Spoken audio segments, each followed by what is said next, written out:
Star Trek. How did it happen? He had a vision of what humankind could be, which, of course, was underpinning all of Star Trek.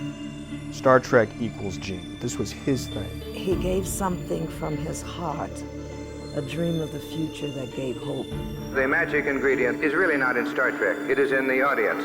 Space, a final frontier. Star Trek is more than just a show.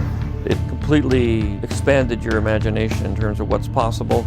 Spot here. Star Trek talked about us in a way that was spectacular, and it resonated because it actually was about us. Hang on to being a human for 1 minute longer. It was just so absolutely intoxicating. No, don't shoot. A Star Trek fan wanted to meet me. I turned and looked into the face of Dr. Martin Luther King. I was breathless. Star Trek speaks to some basic human needs, that there is a tomorrow.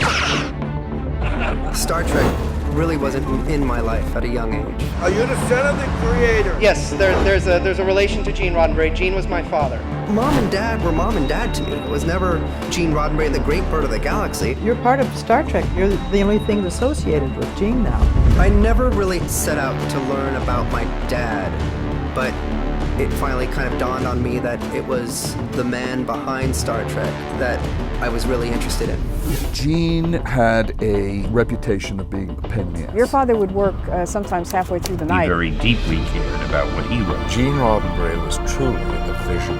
Really was the reason for being. It was Star Trek that was the most important thing to him. It'll go on without any of us and get better and better and better. I wish he was around today, because I'd like to ask him so many questions.